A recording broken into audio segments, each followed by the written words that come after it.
People have very many different ideas of what constitutes success. To some, a movie star is a success. To others, a business guru. To others, a corporation like Delta. But success has many different faces. And sometimes success is just about following through. Sometimes success is about breaking through those barriers that have held you back for so long. Success, like failure, is seldom an overnight experience. It happens one day at a time. Winston Churchill once said, "Success is not final, failure is not fatal. It's about having the courage to continue that counts." This picture behind me represents what used to look like success. It's a great many of my pilot ratings. It's a symbol of 10 years of laser-focused drive and ambition. It's the reason that I'm standing here in front of you today wearing a Delta Airlines pilot uniform. One of only a few hundred female pilots within my company out of over 13,000, and a representative of the 2% of world pilots who are women. This picture represents thousands of hours of studying, stress, anxiety, personal hardships, over $100,000 of personal investment to stand here in front of you wearing this uniform. How did I get here? What brought me into aviation? Well, it's in my blood. And I am the granddaughter of a World War II Spitfire pilot who rose from very humble beginnings to become the leader of the Air Force, Marshal of the Royal Air Force Sir Thomas Pike, as well as the Deputy Supreme Commander of Allied Headquarters in Europe. And at 16, I wanted to follow in his footsteps and went to speak to a Royal Air Force recruiter who quickly slashed my dreams and told me that women were not accepted into the aviation program. It would be a full 10 years before the first female pilot, Flight Lieutenant Joe Salter, was accepted into the aviation program to fly fighter jets over Iraq, protecting the no-fly zone. So, after gaining a degree in business and finance, I took a different route into aviation and became a flight attendant, traveling the world and experiencing beautiful people and beautiful places. And it was a full 7 years before I came across my first female pilot, stepping out of the cockpit while we were at cruise. I was flabbergasted. I peppered her with questions: how long, how much, where, who.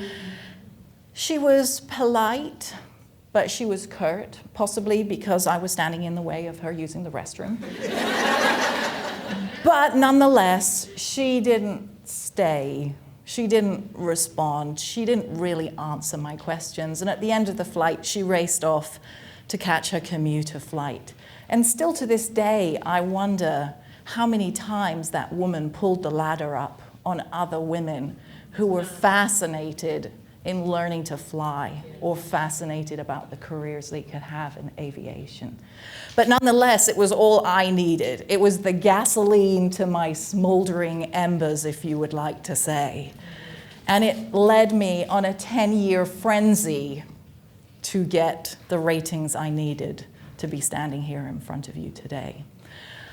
I did some research. I found a flight school in Los Angeles. I requested a 30-day leave of absence from being a flight attendant, and I flew out to Los Angeles, rented an apartment, borrowed a friend's bicycle. I biked to the flight school. I flew twice a day, and in 28 days and 42 hours, I gained my private pilot's license. Back to the UK, flying as a flight attendant. A couple of months later, requested another leave of absence. Rented the same bicycle in the same apartment. And in 30 days and another 44 hours, I gained my instrument rating. Now we really needed to get serious. And so we sold our house in the United Kingdom. I requested a transfer to be based as a flight attendant now in Washington Dulles, and purchased a house in Virginia. And then I found a flight school, but the flight school was in Maryland, over an hour and a half away from where I lived. But they offered cheaper rental options, and I was prepared to make the drive. My next step, I needed to get a commercial pilot's license. You need 250 hours minimum to be able to take that flight test. And so rather than just bore holes in the sky and go on jaunts to buy $100 hamburgers, I worked on both my commercial and, looking to the future, my flight instructor rating. So at 252 hours, I took my commercial pilot's license, and about a month later, sat my flight instructor rating. So now I was legally employable to teach people how to fly single-engine airplanes. But I needed to learn how to fly multi-engine airplanes, and I needed to be able to teach in them. So while teaching students single-engine, I took lessons on the side, learning how to fly multi-engine, and then we would jump out, swap seats, and I would learn how to teach flying a two-engine airplane. I can't explain to you how stressful that was, how much personal anguish it caused me, waking up in the middle of the night covered in sweat. I put my back into spasms. I was so stressed out. In fact, the day I took both of my flight tests, I took both the multi-engine test and the multi-engine instructor on the same day. I was so stressed out, I threw up on the tail of the airplane on the pre-flight. Back home, back to the airport, learning to fly, I flew probably another 500 hours. And it occurred to me that I didn't have enough on my plate. And so I approached an operator at a nearby airport who was running a traffic survey business where he flew reporters over the DC area reporting on the traffic in peak times. And so at 3:30 every morning, I would get up, I'd leave my house at 4, I'd drive an hour and a half to the airport, I'd pre-flight an airplane in the dark, we'd take off, report on the traffic, come back at 8:30, drive to the other airport, 9 o'clock, I'd be flight instructing all day until 3:30, go back to the other airport, pre-flight another airplane, fly traffic around DC, drive an hour and a half home, and crawl into bed at 10 o'clock to wake up again to do it all over again. And then I flew as a flight attendant on the weekends. I did that for almost 2 solid years. And finally, I gained enough hours that I could apply to a regional airline, and there laid the wonderful gift of jet time. I applied to this small company in Milwaukee, and I had the most terrible timing on earth, because 2 days into class, I was furloughed because of 9/11. My dreams on the floor, our nation mourning. I'm driving home, tears pouring down my face, and I call my dear friend and mentor, a female pilot who was flying for a company on the West Coast. Apart from crying about the terrible tragedy for our nation, I was crying about the loss of my career, and she said, "We're still hiring. Send me a resume."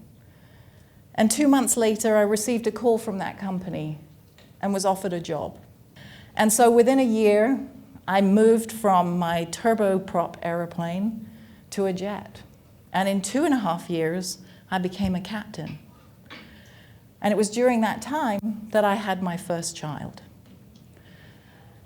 In 2007, I was given the opportunity to interview and was hired by Delta Airlines.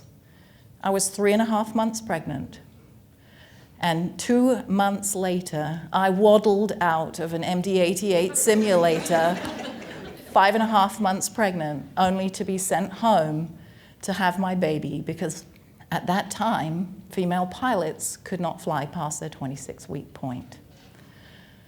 So I returned 6 months later with a 9-week-old, a 22-month-old, a brand new company, a brand new airplane, an airport I was unfamiliar with.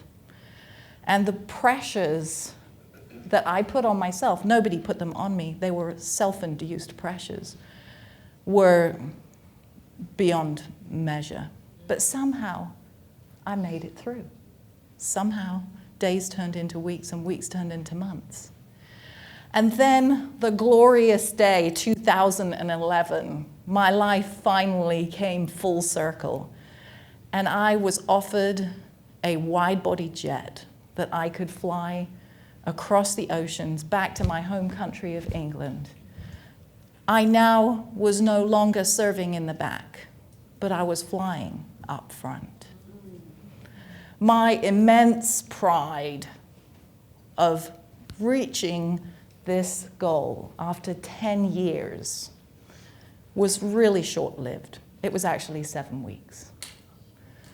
Because there, standing in the airport in Washington National, my fast train to success screeched to a halt when I took the call from my doctor, who told me, "You have cancer."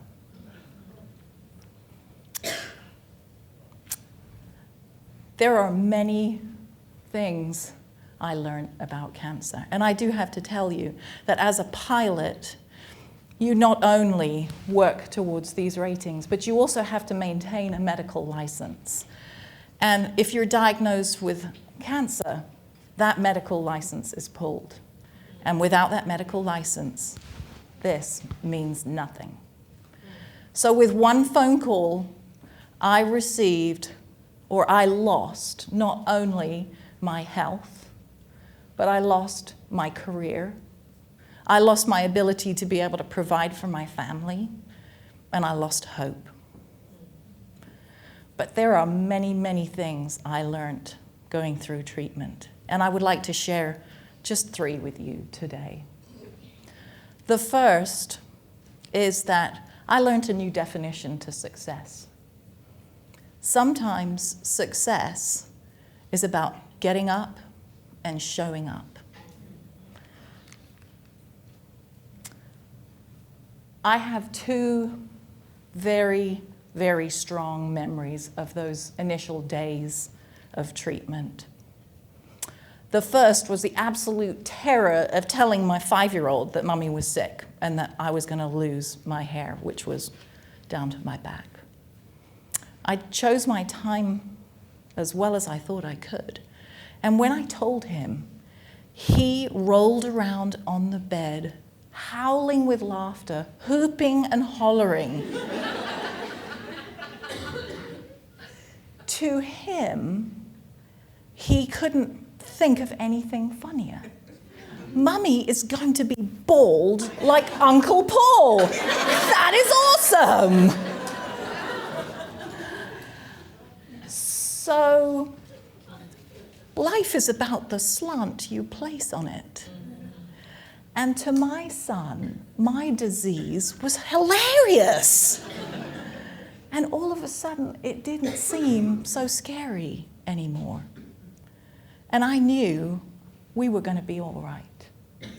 My second memory was driving home the first day I met my oncologist, who told me that after the 2 surgeries I'd already had, I would need a year of chemo and 7 weeks of radiation. I was beyond stressed out at that point. I drove down my driveway and into a downpour, a torrential downpour. Running into the house, I was greeted by 2 very excited little boys with sticky, wet kisses and, "Mummy, can we go and dance in the rain?" And my brain is coming up with 15 reasons why we should not dance in the rain. But my voice said, "Sure, babe, let's go."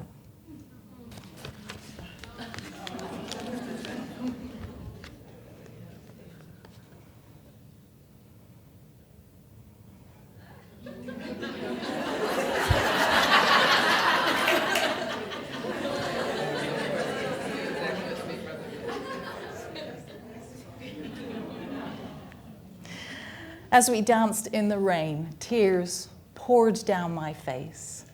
Fear, anger, loss of hope. They were none the wiser. It was pouring with rain, while their mum fought her private battle. This little slice of heaven will be with me forever.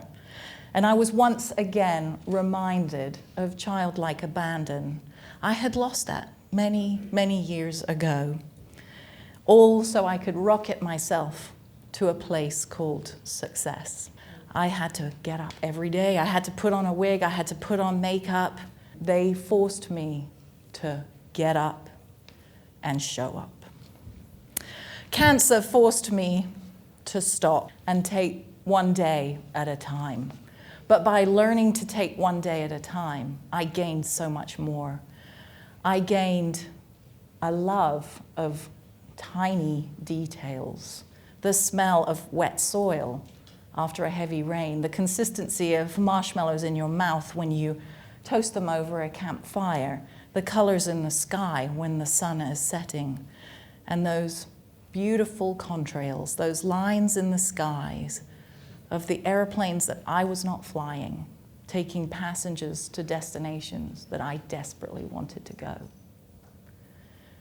But slowly, I crawled to the top of the mountain that they called cancer. And I saw an end. I saw the finish line. An end to this beautiful hell I was living. And then it was time to celebrate. It was time to celebrate the end of chemo, the end of treatment. And it was about time we said goodbye to the bad side of cancer and celebrate the good. 2 years later, they gave me my wings back. It was probably one of the greatest days of my life after the birth of my 2 children. Shortly after my return, I was asked to represent the pilot group for Delta's breast cancer awareness flight. They celebrate once a year by taking 140 survivors to different places across the United States. I was a little bit reticent to do that flight. It's an awful lot of pink for me. We danced in the aisles and we shared stories, we cried, we laughed. It's a huge celebration of life. But I kept being thanked by these employees. They kept thanking me for being there. And I was very confused because after all, I'm an employee and I'm a survivor. And then it hit me. I was that pilot 15 years ago.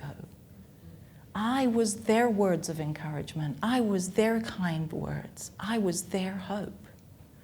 It was not how I imagined being a leader or a mentor, but life is funny like that. We are all going to fall. We are all going to make mistakes. We all have regrets, but it's about what's next. It's about how you get back up for the next time and the next time, because they're coming, because it's life. Disease can be a gift. It can be a wake-up call. It can be a blessing, because it forces you to accept your mortality, but it gives you permission to live your true life.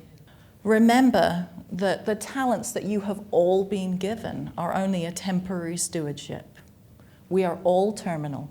Just some of us have been given a predetermined date. Sometimes making a living and making a life point us in opposite directions. My big message to you today is to plan your life as if you're going to live to 100. But live your life as if you're going to die tomorrow. And at the end of the day, if you just feel that you can't go on and your problems are too bad, remember what Henry Ford said. When everything seems to be going against you, remember that a plane takes off against the wind and not with it. Thank you.